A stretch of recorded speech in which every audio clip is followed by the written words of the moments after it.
Good morning. Welcome to Tarrant County Master Gardeners Demonstration and Community Garden. It's one of our projects that we have in the Tarrant County. We're going to be looking today at the sun garden for perennials.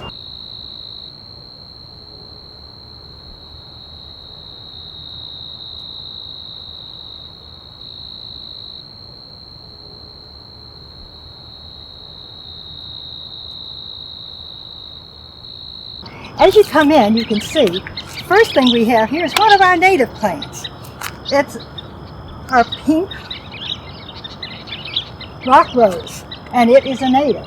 We have irises, we have a couple of perennial hibiscus. If you're buying hibiscus, that's what you want to go, not tropical. Underneath it, you can see we have some irises.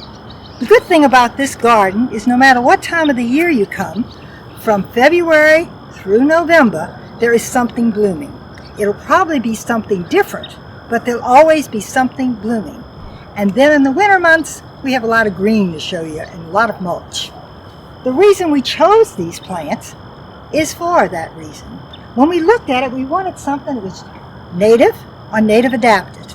And the reason being is a native plant and a native adapted tolerates drought, they tolerate the sun a lot better, and they also don't need as much water. So you need to look for those when you're looking for plants. Then you look for plants that can be like our iris.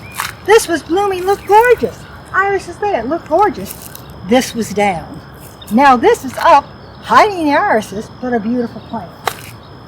Over here we even have one of our Texas star hibiscus, and it's starting to bloom with its first bloom. This will bloom all summer long, these. Summer. A yarrow, which is a very easy plant to grow. This started with 3 or 4 pots from my yard, and you can see how it's grown. In the back, we have more irises, and then we have some gorgeous canna lilies.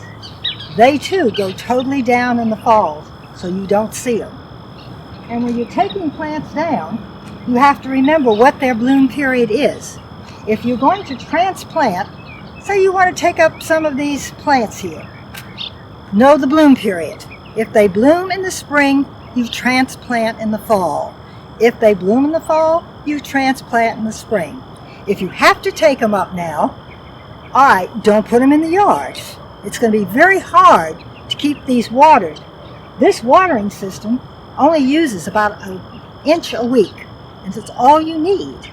Now, if I had other soil, this is a hard clay soil that has never been adapted since the first thing. 12 years, we have used no fertilizers, nothing else on it.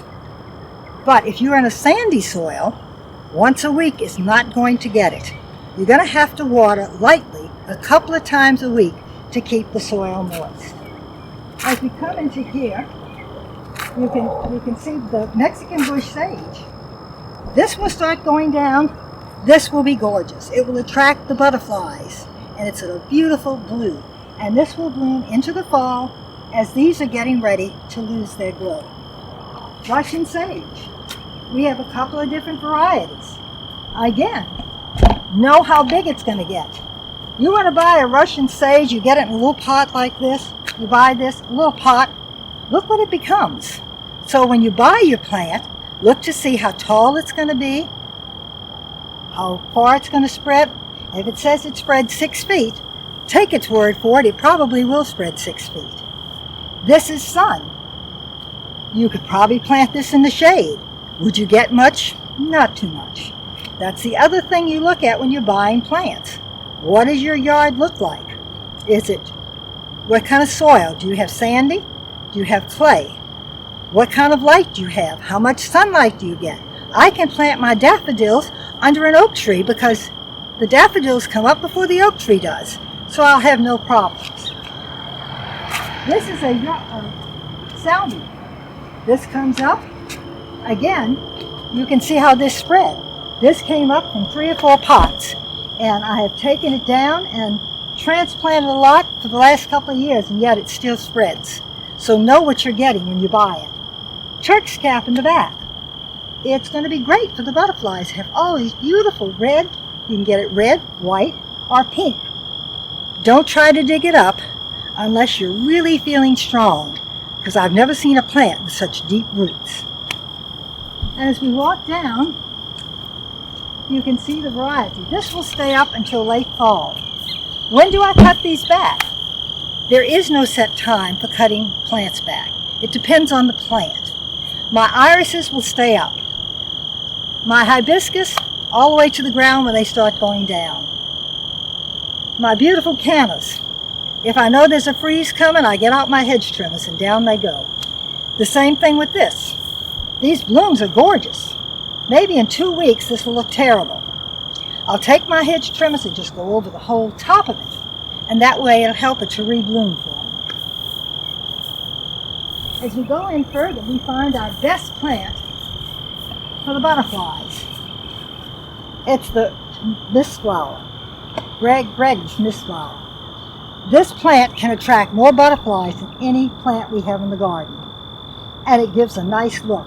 In the back, we put a little yellow in there with an Engelmann daisy. More of these were given to me. Again, the first time we planted this garden, we bought the plants. Since then, we've hardly bought any plants. We get them from our yards, and we swap. We trade with other master gardeners. Everybody in my neighborhood knows me. I'm the crazy lady who says, "What's that in your yard? What do you want to swap to give me some of that?" I've even done it at my daughter's house in Arkansas. A black and blue salvia. This is another one of the salvias that just gives such beautiful color. Goes down. Another tiny hibiscus that was given to me with seeds and said, "I don't think it's going to grow by seed." And it worked out beautifully. We have another Russian sage. This was a perennial of 1995. It was considered the perennial of the year by the National Gardening Association.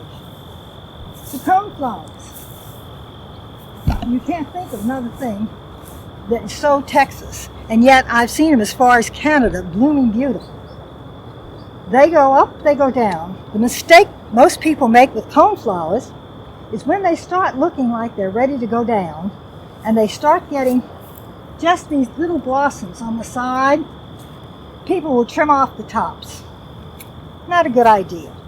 What we do is we leave a little section if we want seeds, because once this turns hard and loses its leaves, it all becomes a seed.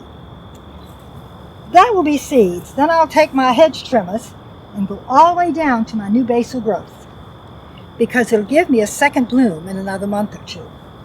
The daisies. We have daisies that are blooming most of the time. Again, if you look in there, you'll see they're all been cut back. When they finish blooming, again, down to the basal area, they get a second bloom.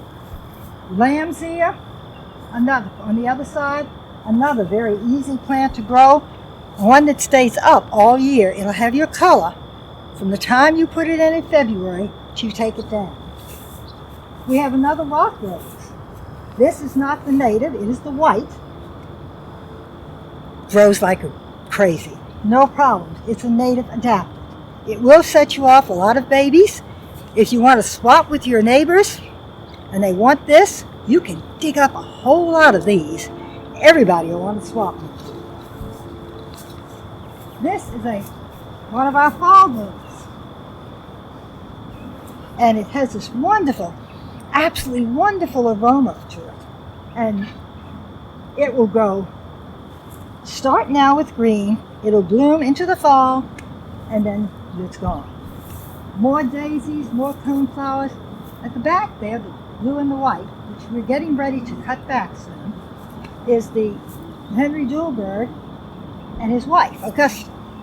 Again, you see as those blooms are going down and they're getting a faded color, you take your hedge clippers, which has become my best friend, that's much better than a scissors or clippers, and we go over the top, just the top where the blooms are, and give it a chance to rebloom again in just a few weeks. Cryman lilies. These grow nice and tall. You can get them in white, get them in this shape. There must be 15 varieties of cryman lilies. More Augusta. Asters. This is our fall aster. When it starts blooming, which it could start now, I will trim this back, trim the blooms off. because you want it to bloom better in the fall, and you need that for the fall. So you trim it off, give it a chance. This was a bridge. We didn't have a passage across here, and we thought, well, let's make a passage. Richard, one of our master gardeners, we talked about it. We said, let's put a bridge in. And he built the bridge. He designed it. He built it. And it makes a nice path so that the people working in other gardens can cross over. A plant for the butterflies, the hummingbird. This is a different variety that we just put in last year. Usually they're in red. This is an orange one. One of our master gardeners had this in her yard, and she said, you ever had an orange one? I said, nope, what do you want to swap for it? And she came and found something she liked, and we wound up with the orange one. It's always good, if you're not sure about something, put it in a pot and keep it for a while before you put it in your garden. When I first came in, I got some interesting plants from a few people and found out what a huge mistake that was, as it jumped from my backyard to my front yard, and it's taken me 20 years to get rid of it. So check it out first. Again, we have we put these in, the elephant ears. We have a very talented group of people out here.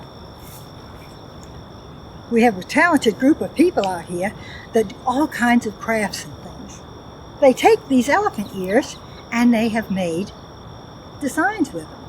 And so they said, where can we plant them? We said, well, we know they're perennial, put them in here. How do you know something's a perennial? A perennial is something that comes back from its roots for at least 2 years. Some only last the 2 years. I have a peony at my house that was there when I bought the house 53 years ago, and it blooms every year for 53 years.